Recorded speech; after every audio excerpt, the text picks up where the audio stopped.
आज का अवसर बड़ा निराला है। आज का अवसर बड़ा निराला है। आज यह नूर बरसने वाला है।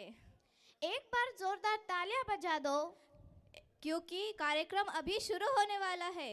Today we have gathered here for the most awaited cultural fest of 2024, that is known as Medha.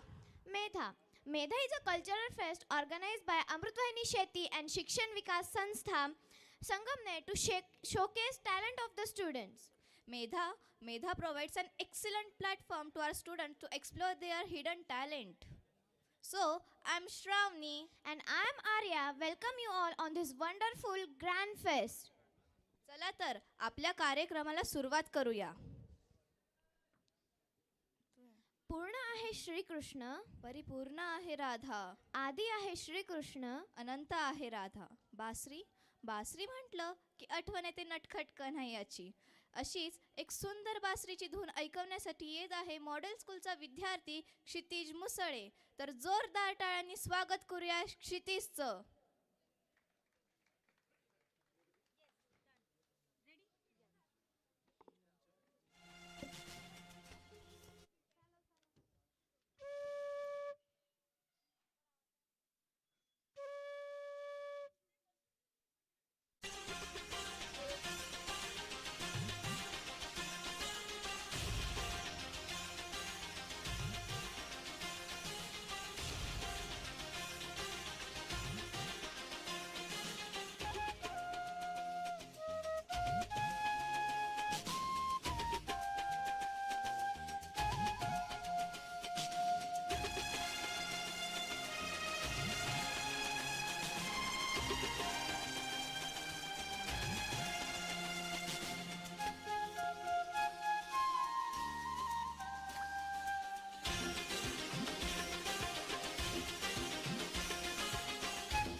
Wow, what a wonderful performance it was. धन्यवाद क्षितिज। चुपचाप बैठ के नहीं, थोड़ा शोर से होना चाहिए। चुपचाप बैठ के नहीं, थोड़ा शोर से होना चाहिए। तालियों सीटियों का होना थोड़ा जोर से होना चाहिए।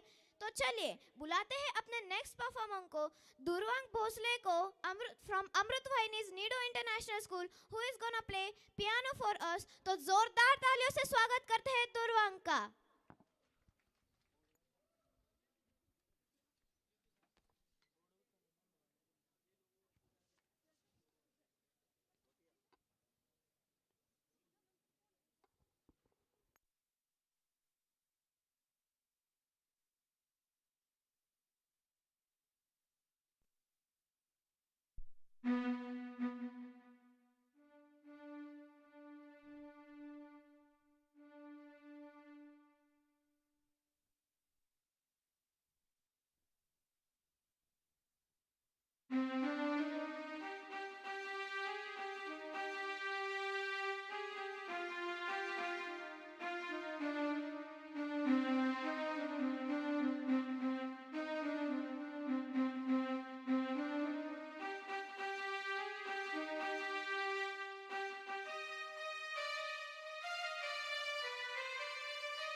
आहोत खूप Durvang. Give a big round of applause to him.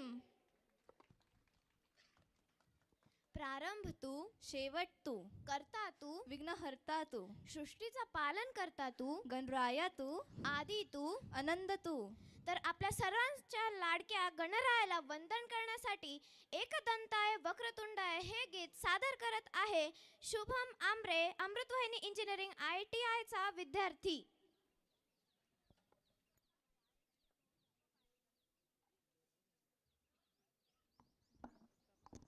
Hello.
गणनायकाय गणदैवताय गणाध्यक्षाय धीमहि गुणशरीराय गुणमण्डिता गुणेशानाय धीमहि गुणाधीताय गुणाधीशाय गुणप्रविष्टाय धीमहि एकदन्ताय वक्रतुण्डाय गौरीतनयाय धीमहि गजेशानाय भालचन्द्राय श्रीगणेशाय धीमहि.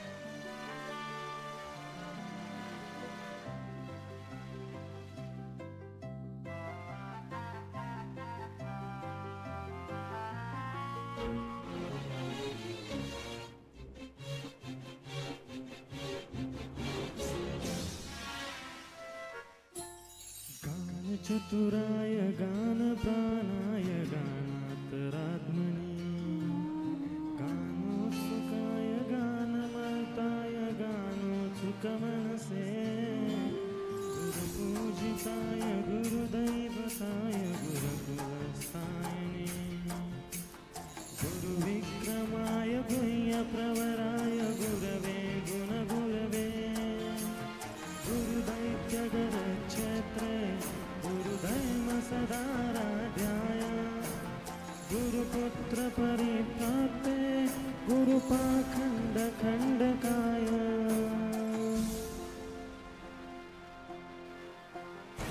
साराय गीततत्त्वाय गीतगोत्राय धीमहि गूढगुल्फाय गन्धमर्ताय गोजयप्रदाय धीमहि गुणाधीताय गुणाधीशाय गुणप्रविष्टाय धीमहि एकदन्ताय वक्रतुण्डाय गौरीतनयाय धीमहि गजेशानाय भालचन्द्राय श्रीगणेशाय धीमहि.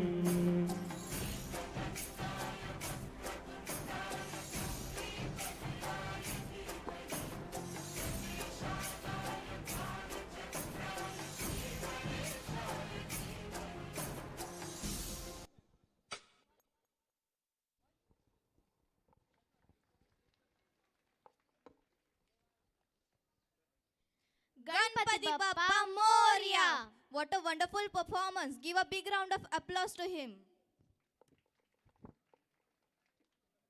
मन मचल के मोर होना चाहिए, मन मचल के मोर होना चाहिए. इस शानदार सी सुबह में थोड़ा शोर होना चाहिए. आता आपल्यासाठी अजय अतुल यांचे तुफान आले हे गीत घेऊन येत आहे Devansh Darole from Amrutvahini model school. तर जोरदार टाळ्यांनी स्वागत करूया देवांशचं.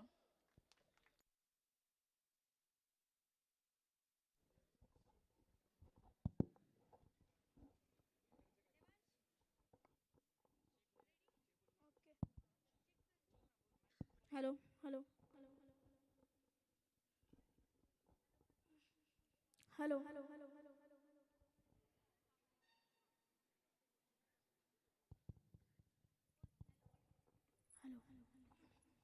हॅलो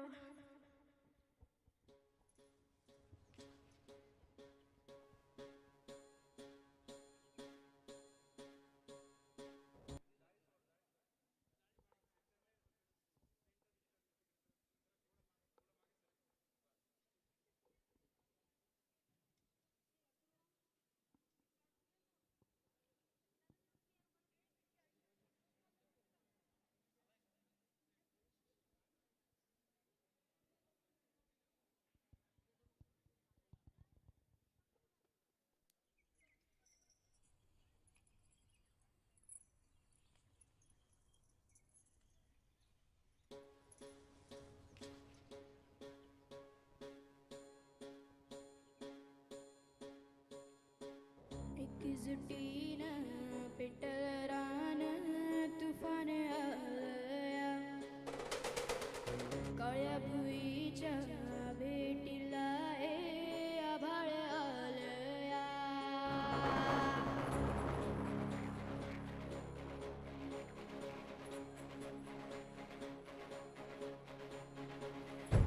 जुटीनं पेटल रान तुफान आलया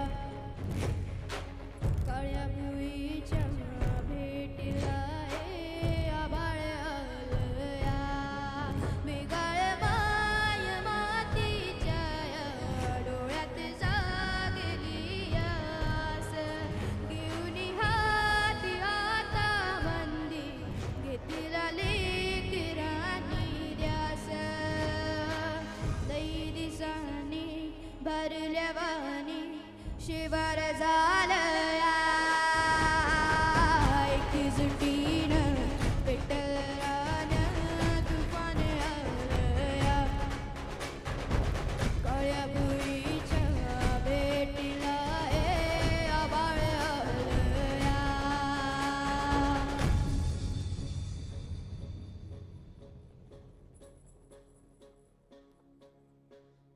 हो पिचलेला निझलेला टाहो कधी न कुणा कळला तळमळलीस तू करपुनी हिरवा पदर तुझा जळला छळ केला पिढी जात तुझा ग उखडून वनराई अपराध किती झाले पण आता शरण तुला आई नभ पाजरता दे जलदंसार दिल तुझ्या ठाई बघ परतून आता हिरभाषा तू तुझ आई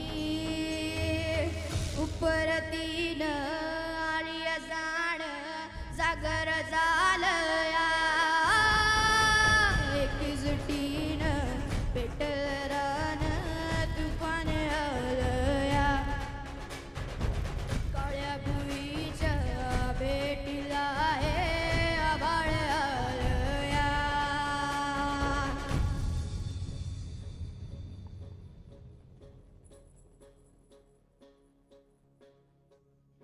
जरी रुजलो उदरात तुझ्या कुशीत तुझ्या घडलो स्वार्थाचे तट बांधत सुटलो अनवैरी तुझे घडलो चालवुनी वैर्याचे नांगर नासवली माती छिन्न तुझ्या देहाची चाळण उरली आता हाती आम्ही हालवूनाचे मिटवून सारे तू तुझ्या ठाई बघ परतून आता हिरवा शालू देऊ तुझे आई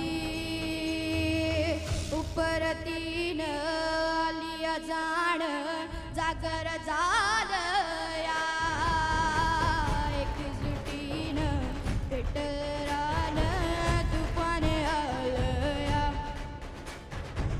काळ्या भुईच्या बेटीला आभाळ आलं या बेगाळ माय मातीच्या या डोळ्यात जागली आस घेऊन हात आता मंदी घेतला लेकराची ध्यास लई दिसानी भरल्या वाणी शिवार झालया एकजुटीन पेटरान तुफान आलया काळ्या भुईच्या बेटीला आभाळ आलया. थँक्यू.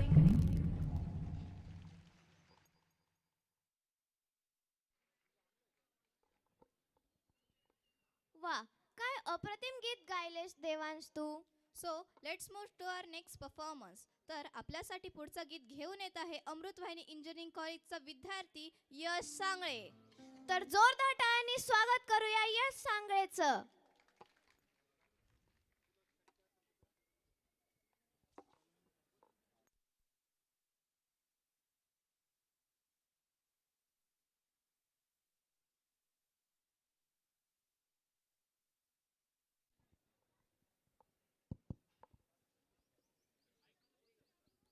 Hello hello hello.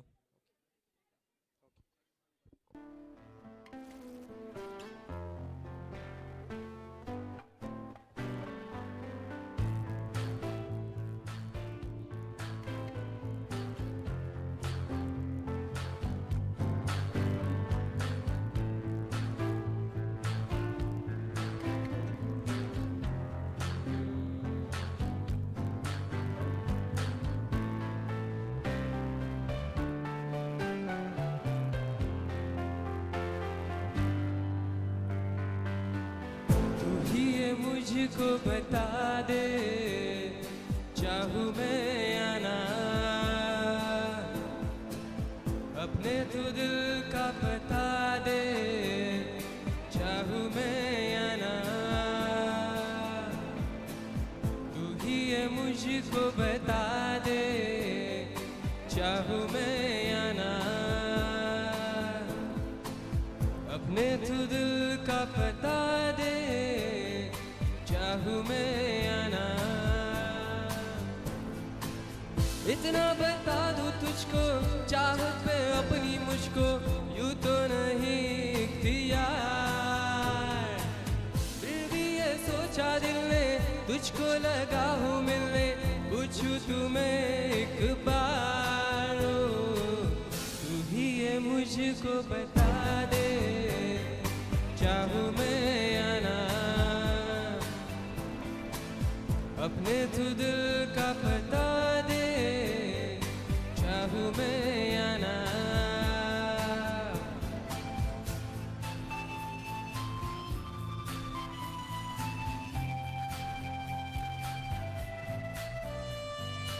ऐसी कभी पहले हुई ना थी ख्वाहिशें ओ किसी से भी मिलने की न की थी कोशिशें ओ उलझन मेरी सुलझा दे चाहूँ मैं या ना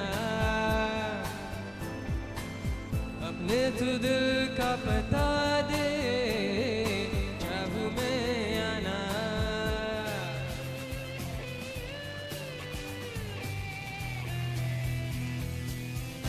मेरे छोटे छोटे ख्वाब हैं ख्वाबों में गीत है गीतों में जिंदगी है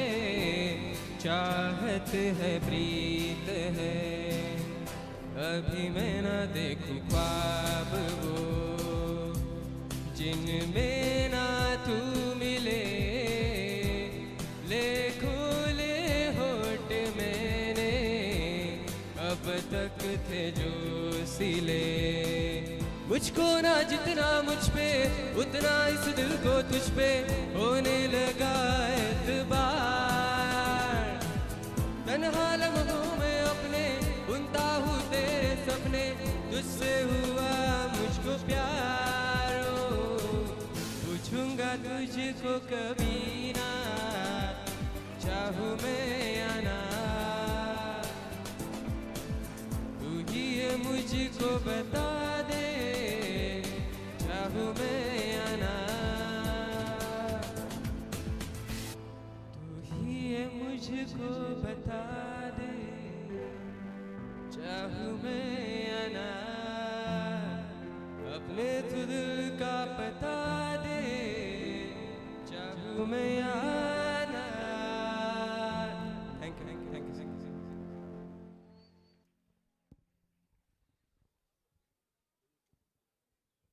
What a melodious performance, यश। अगर मैं संगीत बनूं तुम सरगम बन जाना, अगर मैं धुन बनूं तुम राग गा जाना, अगर मैं गिटार बनूं तुम तार बन जाना। बस किसी तरह हर वक्त मेरे पास रह जाना। अब ये संगीत और सरगम के अधूरे स्वर को पूरे कर जाना, अधूरे स्वर को पूरे कर जाना। तो चलिए ऐसे ही सब वाद्यों के स्वर को एक साथ सुनने के लिए तैयार हो जाइए, क्योंकि अब आ रहा है Kshitij Musade and his band on the movie Sholay theme. So let's welcome Kshitij and his group.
Wow, what a wonderful performance. Thank you, Kshitij Musale and his group. Now, we would like to hand over my mic to our friends Firdos and Bhagyashri, and further program will be continued by them.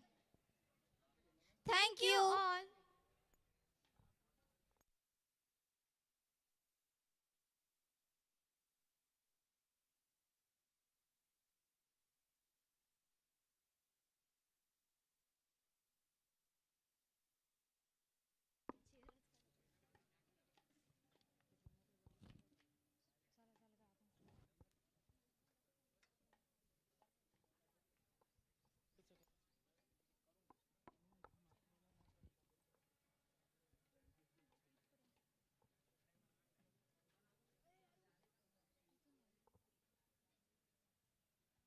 Once again, good morning, ladies and gentlemen.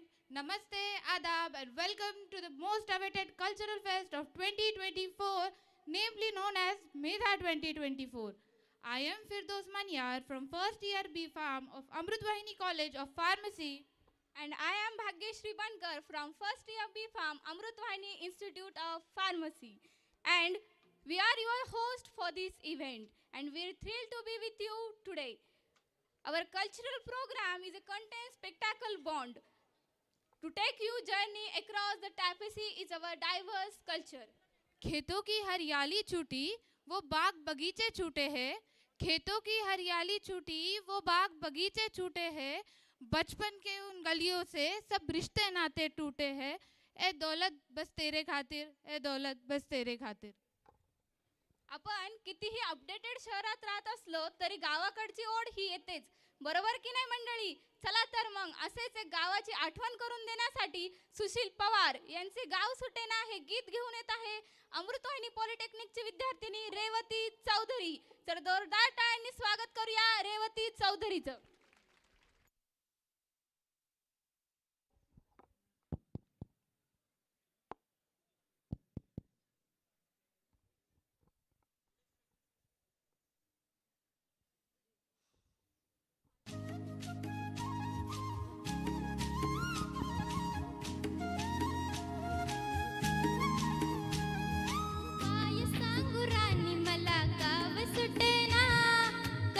सांगू राणी मला गाव सुटेना, काय सांगू राणी मला गाव सुटेना, कस सांगू राणी मला गाव सुटेना.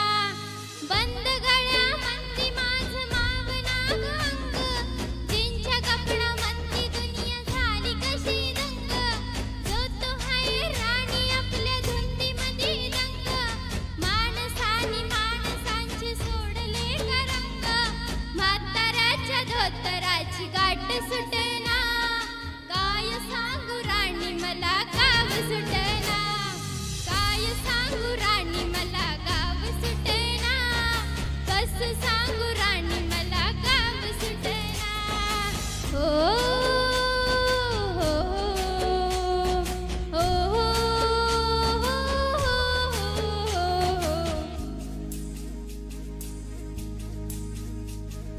पारी आली सरी गेली झाली त्यांची तारी, पदव्यांच्या ढिगाऱ्यात पाठी राहिली कोरी, कॉलेजाच्या कट्ट्यावरती गर्दी झाली सारी, अपऱ्या चिपऱ्या कपड्यामंदी फिरती साऱ्या पोरी, इथं म्हातारीच्या डोईवरला पदर हटना, काय सांगू राणी मला गाव सुटेना, काय सांगू राणी मला गाव सुटेना, कस सांगू राणी मला गाव सुटेना.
कशी साधी भोळी प्रेमाच्या या रंगामंदी रंगते आमची होळी दिवाळीच्या सणामंदी जमली मंडळी सुरसुरीच्या सुरामंदी चाखू पूर्ण पोळी चुलीवरल्या भाकरीची चवही सुटना काय सांगू राणी मला गाव सुटना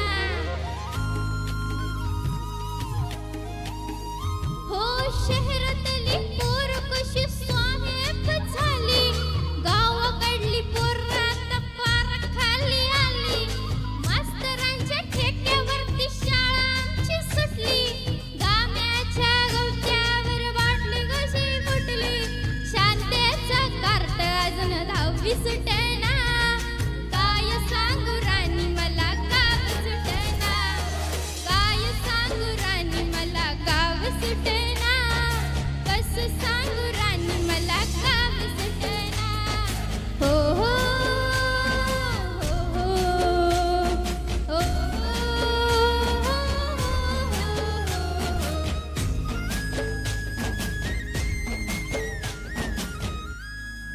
थँक्यू.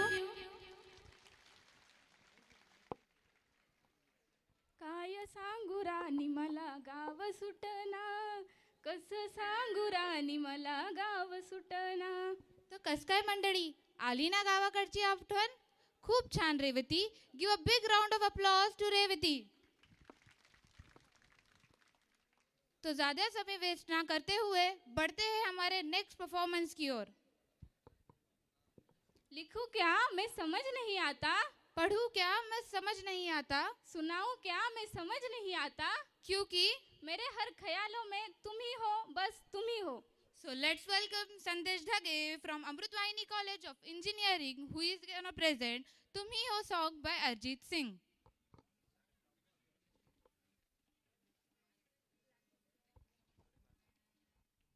Hello, check. Hello.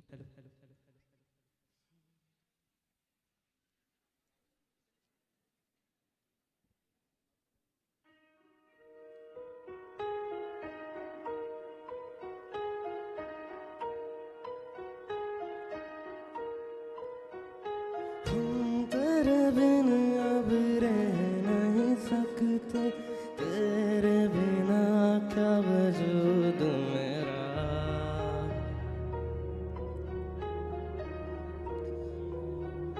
हम तेरे बिन अब रह नहीं सकते, तेरे बिना क्या वजूद मेरा.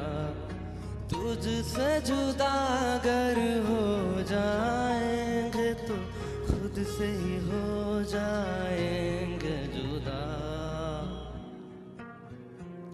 क्योंकि तुम ही हो, अब तुम ही हो जिंदगी, अब तुम ही हो चैन भी, मेरा दर्द भी, मेरी आशिकी, अब तुम ही हो.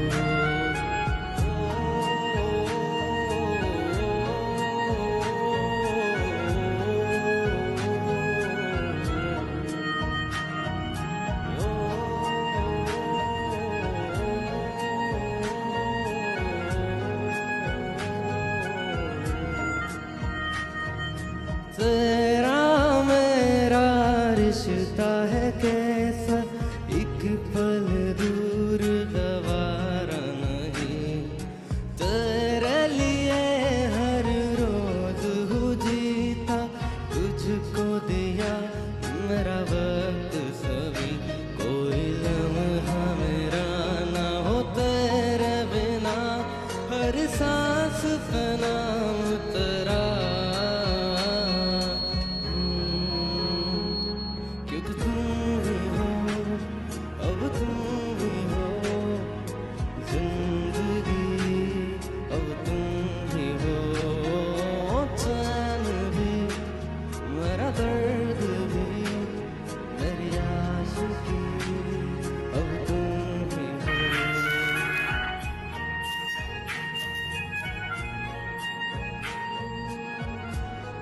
तुम ही हो.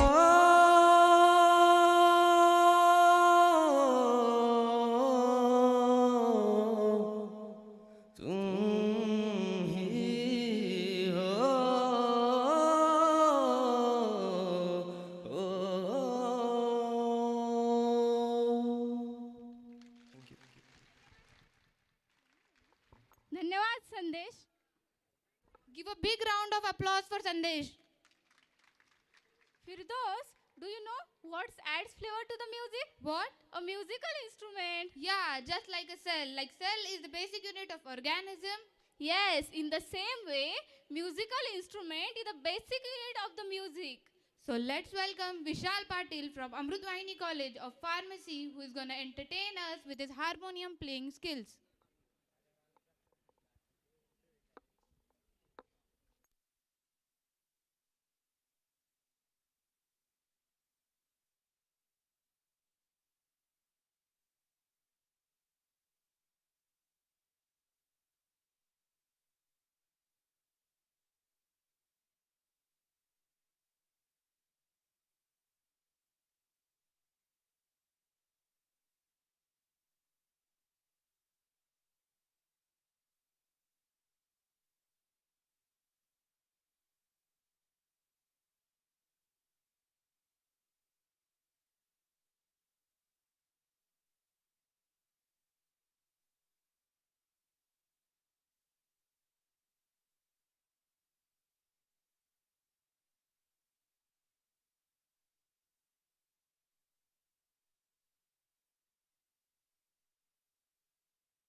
काही सुरेख हार्मोनियम वाजवला विशाल. विशालसाठी एकदा जोरदार टाळ्या होऊ. Life is like a musical instrument. Sometimes play a joyful song and sometimes play a song of sorrow. Real beauty of life lies in enjoying it. तो चलिए बुलाते हमारे next performer mister Shri Sahane from Amrutvahini polytechnic, जो हमें entertain करेंगे अपने guitar playing skill say. So let's welcome mister Shri Sahane.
What a fantastic performance, Shri. Give a big round of applause for Shri.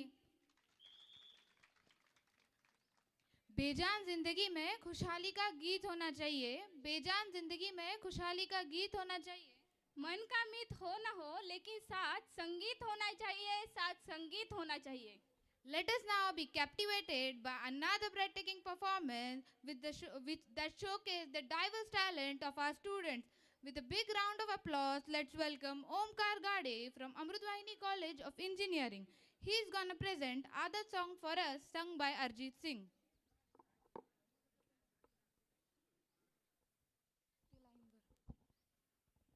Hello, mic check.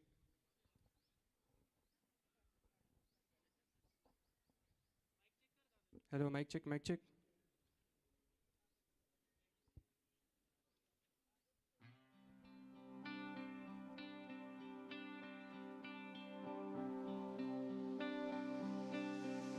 ना जाने कब से मुझ में कहीं बाकी है, मुझे फिर भी तेरी याद क्यों आती है, ना जाने कब से.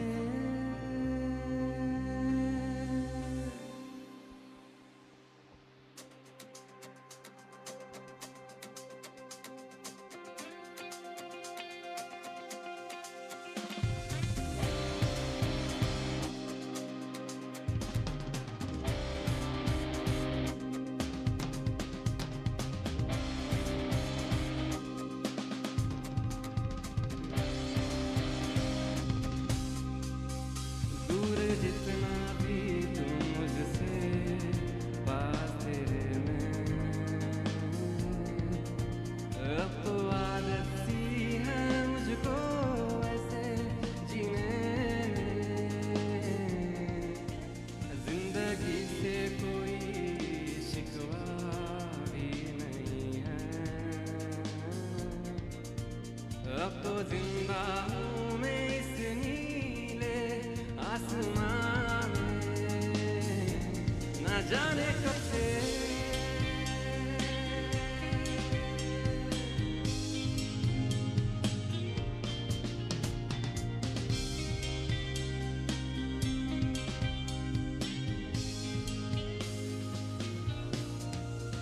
वैसे जिंदा हूँ मैं जिंदगी बिन तेरे में. दर्द ही दर्द बाकी रहा है सीने में. सांस लेना भर यहाँ बिना नहीं है. अब तो आदत सी है मुझको ऐसे जीने में.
What a melodious performance, Omkar.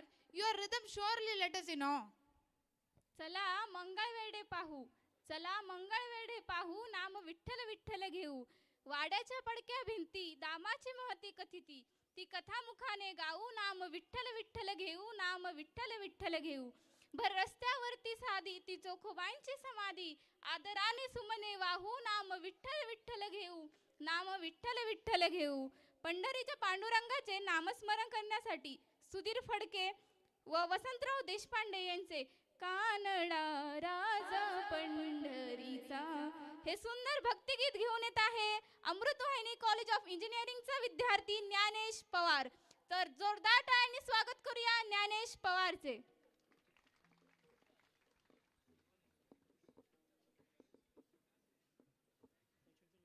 Last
hello hello hello hello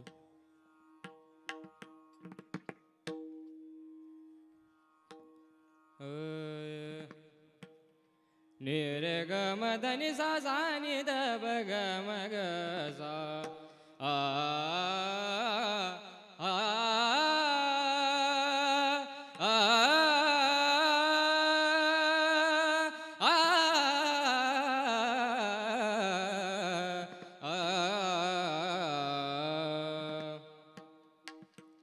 अवेदा नाही नाही कळला वेदा नाही नाही कळला अंत पार याचा कानडा राजा पंढरीचा कानडा राजा पंढरीचा कानडा राजा पंढरीचा वेदा नाही वेदा नाही वेदा नाही नाही कळला वेदा नाही नाही कळला अंत पार याचा कानडा राजा पंढरीचा कानडा राजा पंढरीचा कानडा राजा पंढरीचा निराकार तो निर्गुण ईश्वर निराकार तो निर्गुण ईश्वर कसा प्रगटला असा विटेवर कसा प्रगटला असा विटेवर उभय ठेविले हात कटीवर उभय ठेविले हात कटीवर पुतळा चैतन्याचा कानडा राजा पंढरीचा कानडा राजा पंढरीचा कानडा राजा पंढरीचा हा नाम्याची खीर चाखतो चोखोबाची गोरे राखतो आ हे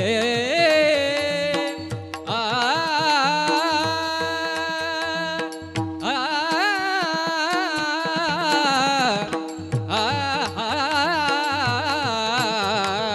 निरे गमधनिसा सानी द ब ग म ग